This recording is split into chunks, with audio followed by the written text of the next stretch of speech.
When it comes to the Denver Broncos defense, who are the three players on the roster right now that serve as the foundation of that unit? We talk about who we believe is there, and we discuss even further on today's brand new episode, Locked on Broncos.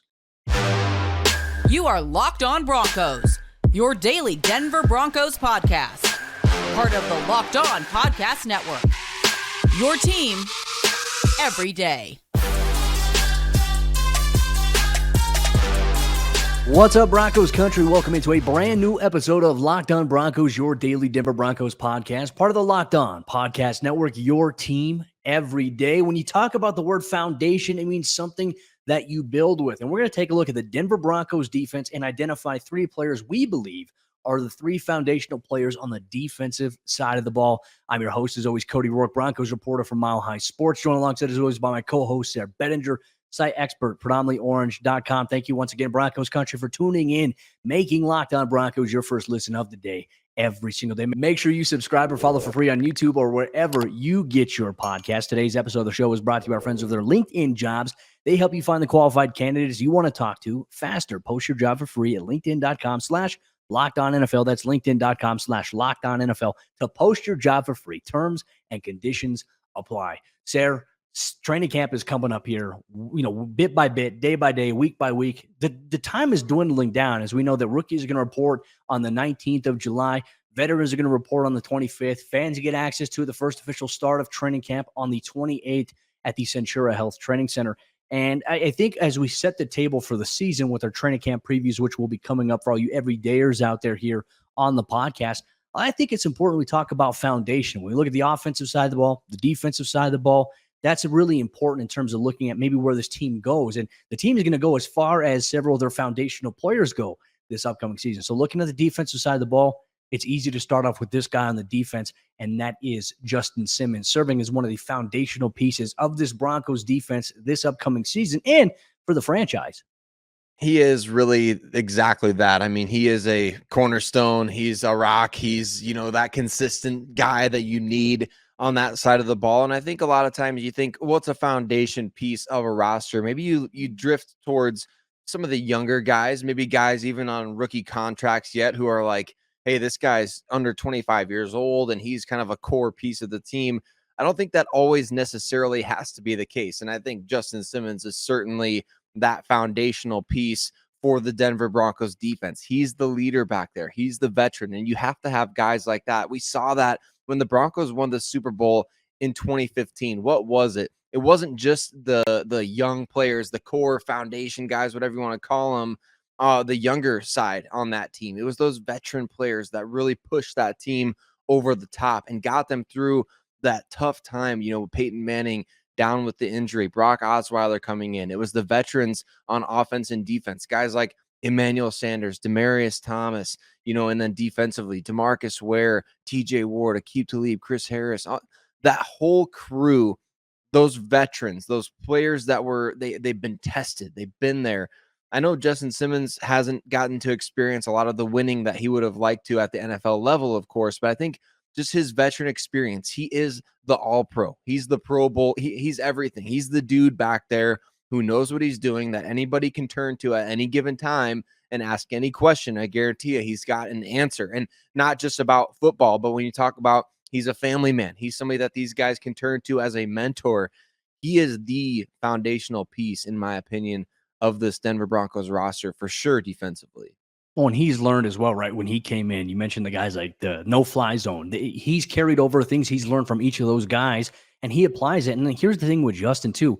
You mentioned mentorship. It doesn't matter if you're a new safety coming in. Justin does whatever he can to bring those guys under his wing and to help them, right? And one thing that always stands out to me is when I had a conversation with PJ Locke and Caden Stearns last year in the locker room. I was asking them about what it's like playing with guys like Justin Simmons, Kareem Jackson. What was their experience initially meeting them? And they said, as young guys, we always heard horror stories around the NFL coming in that, hey, if you're drafted or you're signed at this position, oftentimes there's some teams, there's some vets out there who view it as, oh, you're here to replace me. And then they take it personal and then they don't aim to help them grow. And they said that was not what we experienced at all with Justin or with Kareem Jackson. In terms of that, Justin, the bond that these guys have is super, super important. And not only, as you mentioned, can Justin mentor these guys on the field or off the field, but he's a guy that people in the locker room, they don't even play defense. They can go to Justin for advice on life. Like he's a guy that you build community with inside your team. And that's why he's a team captain. That's why he's a leader. That's why he's viewed very highly inside the Broncos organization, not only just as a player, but as a person. Now, if we go to the player side of things, and you look at his production, Sayre, you and I have seen this year over year since he came into the NFL. He has shown a consistent trajectory in terms of growth. Whether it was, his rookie season blocking a PAT attempt by the New Orleans Saints against Sean Payton, ironically enough, and Will Parks scooping it up, scoring for a fumble. But he has grown into a guy who's emerged as one of the NFL's top safeties. When you look at production, I think one thing that stands out to me that just blows my mind about Justin was last year, right? He's been a guy who's been an Ironman. He's played 100% of the snaps for the team. After week 1, we had no idea he suffered an injury, and he went on injured reserve and was going to be out for 4 weeks. At that time, we all thought to ourselves, what is the Broncos defense going to look like without Justin? And luckily, you had Kareem there, and you had Caden Stearns, who's playing at a high level. And so you didn't really have, I think, a long period of time to see like what the true impact was if Simmons was not on this defense. But when he came back, you sure saw it. You sure felt it, because despite missing 4 or 5 games in totality last season, one thing that he did is he led the NFL from a defensive player at the safety position in terms of total takeaways accounted for. He had 6 interceptions, which was tied for the league high. He had a couple of fumble recoveries, a couple forced fumbles there, and it all equated to 10 total takeaways. That right there is value. And I think it's safe to say when you look at him, he's a guy, if you're a general manager and you're looking at the safety position, which is more valued now than it ever has been, you're like, I want a guy I can build the franchise around defensively. A guy like Justin Simmons, he fits the bill to a T.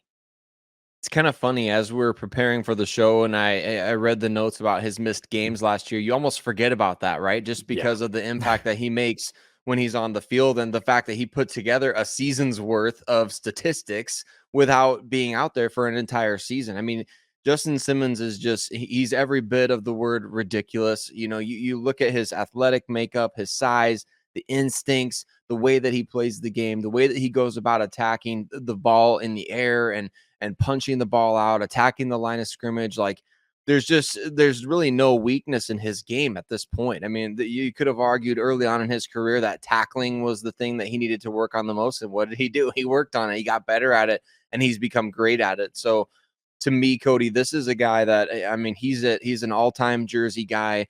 Every time you see a number 31 in a Denver Broncos uniform, it's going to be paying homage to Justin Simmons. Like, he is 31. Like he's become that kind of a player in the organization, in the franchise history, in my opinion. I know maybe some won't necessarily agree with that, but I think at this point, he really has etched his place in Denver Broncos history. And he is that guy. I mean, 31 is always going to be Justin Simmons. And you rely on that. You almost get bored of the consistency of a guy like this from the fan base perspective, right? You almost get too used to seeing a guy like that go out there, produce at a high level. You expect him to do his thing. Like, this is where that Madden mentality comes into play. You expect Justin Simmons to be a 90-something overall, whatever he is in the game. You expect that every single week. You don't expect any fluctuation of, oh, he had a bad game this week, or, oh, wow, that was a really good game from Justin. I mean, you expect him to go out there every week, not in a negative way, in a very positive way, to make impacts on the game. And certainly I think he relishes that opportunity. And he's done such a great job of, like you said, getting better every single year. There's not been a plateau for him. He hasn't stayed even at his ridiculous production. It would be great. Yeah, stay at 4 or 5 interceptions a year. That's awesome. No, he's climbing up. Like you said, 10 turnovers forced or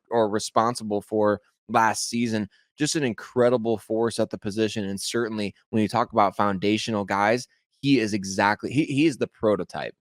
He's one of the guys too. When you ask AFC West division rivals, you ask some of the fan bases, if there's one player you could steal from any team, who would it be? Justin Simmons is named that, Chiefs fans, Chargers fans sometimes. I mean, obviously outside the conflict of Derwin James there, and even Raiders fans are like, yeah, Justin Simmons would be a guy that we would welcome on our team instantaneously. So I think it speaks volumes to maybe his growth as not only just a football player, but also as a man with the franchise. He's valued internally by the organization. He's valued by the fan base as well. He is a foundational player for the Broncos on the defensive side of the ball. But the next guy that we're going to talk about on today's episode of Locked On Broncos is also a foundational piece when you look at a meteoric rise from a young player. We'll dive deep into Patrick Surtain II on today's episode, Locked On Broncos. This episode of the show is brought to you by our friends over there at LinkedIn Jobs. And these days, every new potential hire can feel like a high-stakes wager for your small business. You want to be 100% certain that you have access to the best qualified candidates that are available. That's why you have to check out LinkedIn Jobs. LinkedIn Jobs helps find the right people for your team faster and for free. And it's easy to create a job post in minutes at LinkedIn Jobs. Then all you do is you add your job in the purple hashtag hiring frame to your LinkedIn profile to spread the word that you and your business are hiring. Simple tools like screening questions make it easy to focus on candidates with just the right skills and experience so that you can quickly prioritize who you'd like to interview and who you'd like to hire. Make sure you hire the right team member for your job here today. It's why small businesses rate LinkedIn Jobs #1 in delivering quality hires versus leading competitors. LinkedIn Jobs helps you find the qualified candidates you want to talk to faster. Post your job for free at linkedin.com/LockedOnNFL. That's linkedin.com/LockedOnNFL to post your job for free. Terms and conditions apply. The next foundational player on the Denver Broncos defense is a guy that I think you ask 31 general managers besides Denver Broncos general manager George Payton, who would you take off this team's roster? And I think they would say Pat Surtain II. I know you talked about it, Cody. AFC West teams, they would love to have some Justin Simmons. I think the rest of the NFL would look at the Broncos too and say, yeah, we'd love to have Justin Simmons, but hey, how about that guy PS2 out there? He's a guy that you can really build around defensively. I think when you talk about foundation pieces of a roster, cornerstone type pieces, players that don't come around very often, Pat Surtain II is exactly this. I mean, the Broncos fan base has been blessed through the years, Cody, with that succession of Champ Bailey to Chris Harris Jr. and Aqib Talib to now Pat Surtain, just a seamless transition. You have other teams have great history at other positions. I would say the Broncos, at least in the last 20 years, the cornerback position has been absolutely tremendous. And Pat Surtain is that guy out there, Cody, that I think, man, he is a superstar among superstars, maybe the best player at his position in the league. Certainly, I think the best player on the Denver Broncos roster. Let's talk about PS2 for a little bit, because I think we got to give some love to the guy who, again, just like Justin Simmons, he's not going to get talked about a ton every single week. I mean, yeah, we'll bring him up and I'm sure he'll make big plays here and there, but he's not going to do a ton of stuff to just blow your mind, is he? I mean, he is always expected to be at that super high level. He's going to be going out there doing his thing, being an all-pro. Pat Surtain is that dude for the Denver Broncos. I feel like his rise in the NFL has been very meteoric in a sense. And when you look at how he did as a rookie, it was impressive with Vic Fangio. And I feel like last year we were really wondering, okay, hey, how does Surtain play now that Fangio's gone? Like, how is Giro ever going to maximize a player like Patrick Surtain? And look, I tell you what, watching that matchup in person live on Monday Night Football from the press box, him versus DK Metcalf, I was salivating. I was like, you know me, Sayre, I'm a defensive back guy. I coached it. I played it. I love analyzing and watching DBs play. And I don't think I have ever seen, like, there's several guys out there who modify it to a T. And Champ Bailey was one of those guys, but Patrick Surtain in the modern era of the NFL is probably one of the more technically refined cornerbacks I feel like I have ever seen. When you talk about footwork, you talk about flipping your hips, turning and running, getting in phase. You talk about understanding how to, what we call in the defensive back world, weaving, getting in leverage against, position. Okay, a receiver could be releasing vertically, stem inside. He has a perfect weave where he just gets in place and kind of steps in front where he can impede a route at the top of it. And we saw him do it against countless guys. Devontae Adams in that first matchup. And yeah, Devontae bounced back. DJ Moore got a little bit of the best of him this season. This year, not only did I come away with the impression of, hey, Patrick Surtain, he is one of the best cornerbacks, maybe the best cornerback in the NFL. It wasn't just us saying that, though. It was national people on national television for once talking about a guy and giving him rightful praise. And you got former DBs coming out like Richard Sherman. As much as he talks, Patrick Surtain's the opposite of whatever Richard Sherman was. Pat Surtain, the thing I love about him, why I believe he's also a great foundational piece, is because he lets his play do the talking. You never see him taunting anybody. You never see him talking trash. He's just dialed in because he's focused on his job. He is so locked in that he's trying to figure out, okay, hey, if this guy's going to run this route, how do I just maintain, against some of the fastest dudes in the entire NFL?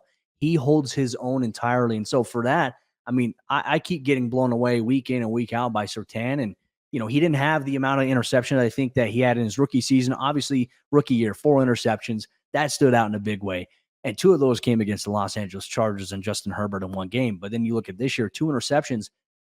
Anytime they threw his way, there wasn't much of a chance of success. And obviously there were those outliers that we talked about with Adams in that second matchup in overtime. And we talked about DJ Moore the following week there.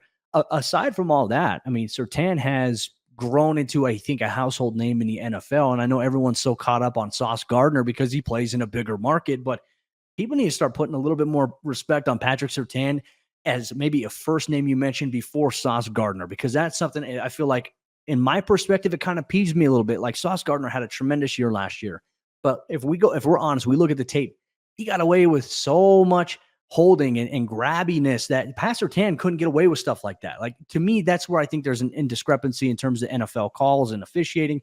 That's another episode for another day, but it's crazy to me how people put Sauce Gardner above Patrick Surtain as if they're not watching what Surtain has done in a larger volume.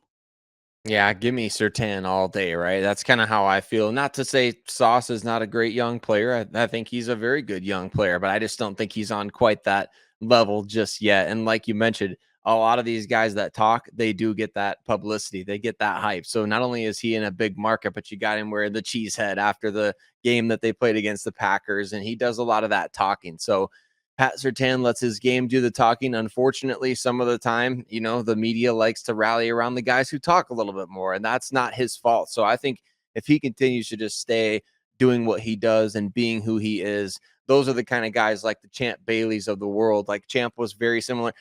We've heard since Pat Surtain came into the league these comparisons of Champ Bailey, right? And it's so you try not to get caught up in the hyperbole side of it, but at the same time, it's like, if you were around watching and observing and following the Broncos closely when Champ played, like, it is bizarre. I mean, and Pat Surtain's dad comes from that same school of, like, that he played in that same era as Champ Bailey. And those guys were, going in that time, you had to be tough as nails, and you had to make plays on the ball, and you had to come up and run support, and you had to do all these different things. And it's a different breed. And Pat Surtain was brought up by one of those guys, and his father, Pat Surtain Sr., obviously, but Champ Bailey understands, like, hey, let your game do the talking. And he understands also not being recognized appropriately. Remember Jason Taylor winning the defensive MVP over Champ back in, I've still not forgiven whoever voted on that, Cody. If you're listening out there, shame on you. Champ Bailey was the defensive MVP back in 2006. But at any rate, Cody, the other big discussion point with PS2 has been the Broncos passed on a potential franchise QB to take him. And then George Paton made some controversial comments after the selection, saying to the effect, something like, basically, it's harder to find franchise corners today in the NFL than it is to find franchise QBs. And what he meant by that is more and more prominent veterans are becoming available, but people, of course, took it as to say, like, oh, it's easier to find a Trevor Lawrence than it is a Sauce Gardner. That's not what he's saying at all. So I just think it's funny how words get twisted. But hey, I think the proof is in the pudding here as we enter year 3 of PS2's NFL career. Not to say, hey, Justin Fields lost cause, but I think PS2 has established himself as an elite player at his position. The jury's still out on a guy like Fields. 100%. And look, I think as we dive deeper into this discussion here, Broncos Country, we always want to hear from you. If you're listening, wherever you get your podcast, or if you're watching us on YouTube, make sure you comment along and tell us who you think the Broncos' top 3 foundational players are on the defensive side of the ball. Are they different than what we have or what we're discussing here? That's something we're going to dive deeper into on today's episode of Locked On Broncos. The next guy we're going to talk about is a new addition to the team that maybe isn't a foundational piece right away, but the expectations and maybe where he was taken in terms of his contract and position do put him in a position to grow into a foundational piece. Can he be that right away in 2023? You'll get that on today's episode, Locked On Broncos. Real quick, make sure you go check out the Locked On NFL podcast, free and available wherever you get your podcasts, or available on YouTube. You can watch it every single day with some of the biggest storylines going on around the NFL. The local experts have you covered with every angle possible in the Locked On NFL podcast. Check it out today on YouTube or wherever you get your podcasts. Can Zach Allen emerge in year 1 as a potential foundational piece here for the Denver Broncos defense this upcoming season? That's a great question to throw out there to all of you in Broncos Country. Thank you so much for tuning in, making us your first listen of the day every single day. And if you're an everydayer out there, comment it down below on YouTube as well. Tweet us on social media at Cody Roark NFL, at Sayre Bedinger, at Locked On Broncos. I felt like when we were piecing this show together, talking about foundation, for me, I thought of some other guys, right? And I think that Zach Allen is a guy that we want to see this season emerge into a key foundational piece. And look, I think when you look at the contract he got, you look at the position and the guy he's replacing, you have to say, okay, hey, you want him to be a foundational piece. We'll talk about maybe some other guys we thought about as the show goes on, but Zach Allen emerges here, entering his first season as a Denver Bronco here, Sayre. Let's dive deep into why he needs to become a foundational piece this upcoming season. Well, this coaching staff has identified a certain, we talk about defensive line, interior, defensive end, you talk about edge guys, you talk about even Drew Sanders has gotten this label, but we've heard it a lot this offseason is this term pressure player, and Zach Allen is going to be expected to be a pressure player. Remember on a previous episode, you and I talked about this. Over the final 3 games last season, the Broncos had a total of 3 sacks as a team, which is very bad. It was among the worst in the league, if not tied for the worst. So that's an area this team needs to get better. And yes, there's more to rushing the passer than sacks, but you've got to be able to get home. I mean, the Broncos played a couple of big-time division rivals in those last 3 games, Cody. So that's something that, hey, in evaluation season, when your season is over, you want to see, can you get after Justin Herbert? Can you get after Patrick Mahomes? And the Broncos struggled to do that in those final 2 games, but Zach Allen is going to be tasked with coming in, replacing, like you mentioned, Draymond Jones, now with the Seattle Seahawks. Zach Allen coming in as a big money free agent, over $15 million per year, right? So you're expecting a guy that makes that kind of money to come in and produce pressure at a high rate. And Zach Allen it's different in today's NFL, right? There's not nearly as many Aaron Donald, Chris Jones types of guys as there are, Von Millers of the world, the edge guys, those guys who bring pressure off the edge. But Zach Allen is one of those players that maybe, I don't know, Sean Payton, we'll see if he gets asked about this, but maybe some comparisons between he and a guy like Cameron Jordan, who was one of the top pressure players from Sean Payton's time in New Orleans. You really don't hear or remember a lot of who's the best edge rusher to play for the Saints when Sean Payton coached there, right? Who was the best pass rusher? Oftentimes I'm thinking of Cameron Jordan, right? From that same draft class as Von Miller. So maybe a similar type of vibe there for Sean Payton from a guy like Zach Allen. There were so many times last year sitting in the press box, and I think it was probably when I watched them in Las Vegas, and then I watched the Raiders come to town in that overtime game, which unfortunately Denver lost in dramatic fashion there. And I couldn't help but keep watching Max Crosby, and I just thought to myself, like, Denver just doesn't have a guy who is as relentless in terms of edge pursuit or defensive end prowess, because, I mean, Crosby's a guy who plays outside as if he's a stand-up, and he also plays with his hand in the dirt at times. And I said to myself, like, there is no guy right now that has the ability to get after a quarterback like that. And Draymond was hurt at the time, obviously, and some of the times he was banged up, or his production wasn't as much there because you were missing also guys like Bradley Chubb. For me, I was just looking at it and I said, Denver needs a guy like that. And when you look at the tape and you watch a guy like Zach Allen, you see that, hey, he does have this relentless motor to him. And what will you get if you piece him around other guys that maybe open things up for him, more frequently? And I look at it, okay, hey, you have Zach Allen. And let's say, okay, hey, Frank Clark, let's say he plays defensive end or he plays outside linebacker to his side. Frank Clark will be a problem for anybody that has to go up against him. And you make the argument with Randy Gregory.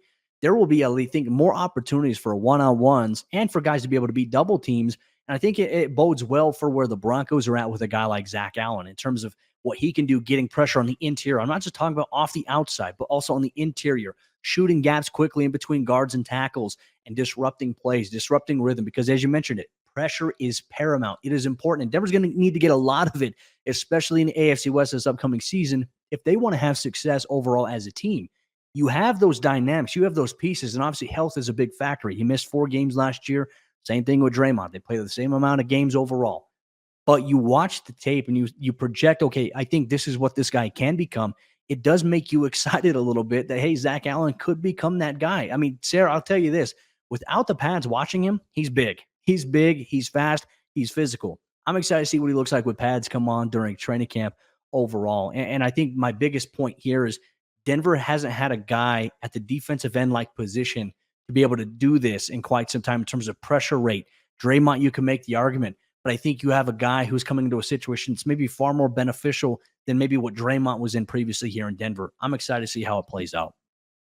And it might be a little unfair from my perspective to expect this, but I do at his pay grade, Cody, I expect him at the end of games to be a major factor. That's one thing that you're really looking for from guys that get the label of pressure player or free agents that are getting brought in to rush the passer.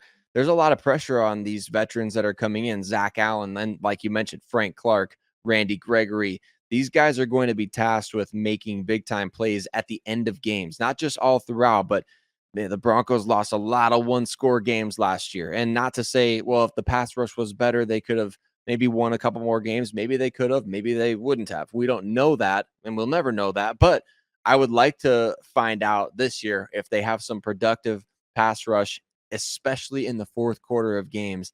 Zach Allen, can you go out there and show I'm a $45 million defensive end, and this is why? Because at the end of games, you're going to get me affecting passing lanes. You're going to get me getting a hand on the quarterback one way or the other. That's not to say he has to go out there and be Chris Jones or Aaron Donald. He doesn't have to do that. He doesn't even have to be, I mean, you could throw any number of names out there. He's certainly not going to be prime JJ Watt, but at the same time, you learn from a guy like that. You find out what made JJ Watt so great, and to learn from him for the last couple of years, I think that's going to help Zach Allen now that he's in the prime of his NFL career. That's going to really help him take that next step and become. I think it's a little projecting, isn't it? I think maybe we'll get some people disagreeing in the comments about him being a foundational guy, and I'll admit I think it's a bit of a projection, and that's I think that's fair to say, but it's based on his age, based on pay grade, it's based on what he's going to be expected to do at such a critical spot. That's why I think Zach Allen to me is a foundational piece for this Denver defense. Other names to be considered that we were kind of debating on going with, right? I think Josie Jewell's a great guy, but obviously I think the factor of him being in the final year of his contract, I mean, maybe it's short-lived in a sense, but I do think that if he does get an extension, okay, yeah, he is a foundational piece. And I think if he had more than a 1-year deal remaining, I feel like he would be the foundational piece we probably would have talked about. You can make an argument for Alex Singleton as well. You know, you want to see him build off of last year, but obviously what he did last year was impressive. If he carries that over into this year, he can emerge as one of those guys maybe next year when we do the same exact type of episode here on the show. Kareem Jackson, same thing as well. 1-year deal. Caden Stearns, could he maybe emerge? I think there's a plethora of young guys who can emerge into foundational pieces going forward. It's just about maybe what their development arc looks like. We don't know yet, right? We have to see, I think, how the season plays, because there's been a constant change in defensive coordinators and coaches through this organization for the past few years. It's tough to really get a handle on those things outside of the outliers like Justin Simmons and obviously Patrick Surtain. Those guys stand out. They stick out like sore thumbs when you talk about this. But that'll wrap up today's episode, Locked On Broncos, Broncos Country. Let us know if you're watching on YouTube what you thought. Who are your 3 foundational players for the Denver Broncos defense? Do you agree with us? Do you disagree with us? Let us know in the comment section down below. Interact with other members of Broncos Country. Don't forget to like this video as well, and subscribe or follow if you have not done so already, so you never miss out on any Broncos content that drops every single day all year long. We have you covered with what's going on around Dove Valley with the team that you root for on Sundays. For all you everydayers out there, here's what you can expect on tomorrow's episode, Locked On Broncos. We take a look at the top 3 foundational pieces for the Broncos on offense. Is there a world that exists where Russell Wilson right now isn't a foundational piece, but needs to prove that he can be this upcoming season? We'll debate that and much more on tomorrow's brand new episode, Locked On Broncos.